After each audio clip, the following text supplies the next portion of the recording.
This period occurred between the years 1660 and 1785. At the beginning of Restoration, King Charles II was restored to the throne. Charles's court allowed England's elite to pursue pleasure and libertinism. Around this time period, women gained more social power and soon began to appear in plays and began to publish literature. England, Scotland, and Wales were united as Great Britain by the Act of Union in 1707. Global trade was increasing at this time for Great Britain. Literature expanded to include the middle class and the poor as new social ideas emerged. Charles II approved the Royal Society for the Improving of Natural Knowledge, an organization that revolutionized the scientific method and dispersal of knowledge. One of these new social ideas was politeness, a goal that was achievable by all social classes. Individuals also began stressing the importance of sentiment and sympathy. Monarchical restoration was accompanied by reopening of theaters and the restoration of the Church of England as the national church. In 1673, the Test Act was passed, forcing holders of civil and military offices to take sacrament in the Anglican Church and deny transubstantiation. Those who opposed were not allowed to go to college or hold public office. King Charles II was at odds with Parliament. Charles II was Catholic and Parliament was anti-Catholic. An event known as the Exclusion Crisis created the modern political parties, the Tories, who supported the king, and the Whigs, who did not. Eventually, King James II was crowned and suspended the Test Act, but secret negotiations were made to bring a Protestant from Europe to oust James II in fear of another Catholic monarchy. In 1688, William of Orange landed in England with a small army and seized power in an event called the Bloodless Revolution. King James II fled to France, where he remained for the next 50 years. Queen Anne was the next monarch who ruled from 1702 to 1714. Queen Anne led England in the War of Spanish Succession, which created new trade opportunities for England. An increased desire for public philanthropy and social reforms, such as charities, occurred. In 1737, the Stage Licensing Act was passed and established a form of censorship. Plays had to be pre-approved before they could be performed. Soon afterwards, the Statute of Anne was passed, creating the first British copyright law that was not tied to government approval. Men tended to gather in parks, taverns, and coffee houses to discuss literature. By 1800, 60 to 70% of men could read, compared to the 25% in 1600.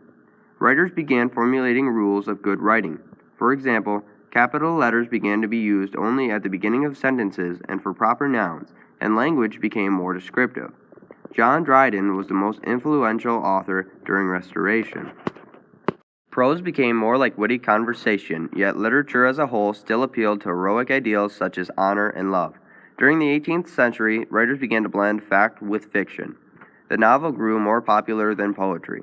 The Gothic novel especially grew very popular, focusing on forbidden themes such as incest, murder, necrophilia, atheism, and sexual desire.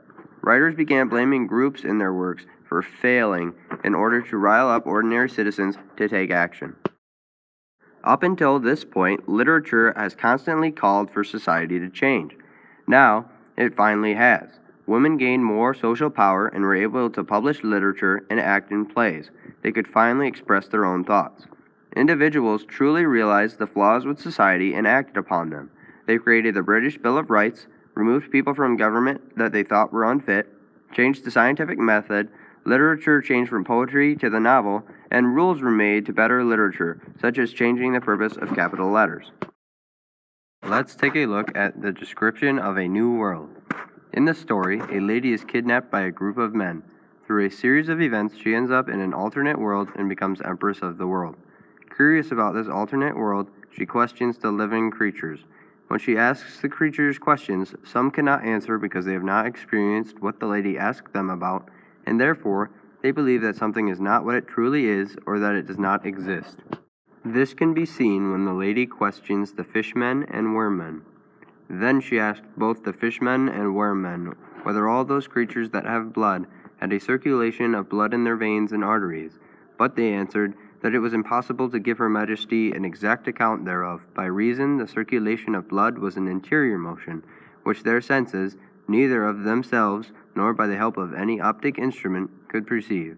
But as soon as they had dissected an animal creature, to find out the truth thereof, the interior corporeal motions proper to that particular figure or creature were altered. I have a question for you all. Do all living things have blood?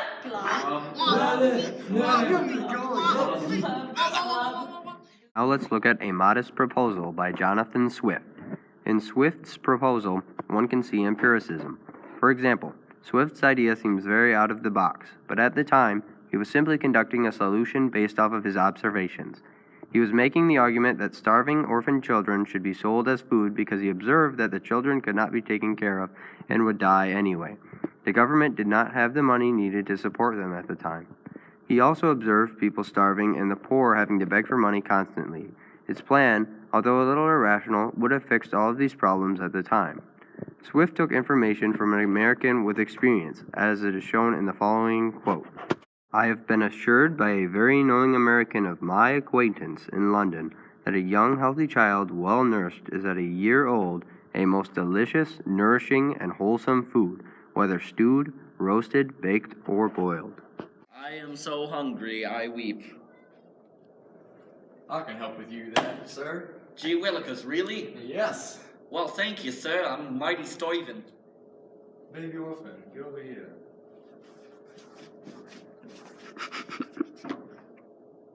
Delicious and nutritious. Finally, let's take a look at the preface to the Dictionary of the English Language by Samuel Johnson. Samuel Johnson decided to write a dictionary in order to set rules for the English language, especially when it came to spelling, usage, and pronunciation. Johnson uses quotes from the works of others to help explain the definition of a word and explain how it can be used. Johnson states in the preface of his dictionary that, having therefore no assistance but from general grammar, I reduce to method, establishing to myself, in the progress of the work, such rules as experience and analogy suggested to me. This shows that Johnson was relying on pure experience to write the dictionary. What's this word mean? Well, you should look right about here. How students can meet the course objectives for British Literature 1. Students can meet the course objectives for British Literature 1 in several ways. Students should stay organized and manage their time well. Students need to make sure that they read all of the literature provided. They should also annotate as they read in order to express their ideas easier in discussions and reflective papers. Students should make sure that they ask questions in discussions when they are confused about something or when they are curious about how others felt about the writing. Students should not be afraid to use other sources to gather information and ideas about the literature that they are required to read. Watching skits on the literature really helps to understand the reading. Students should check on due dates every day and check to make sure that they have done everything correctly. All in all, students should have fun and enjoy the literature in order to fully meet all of the course objectives.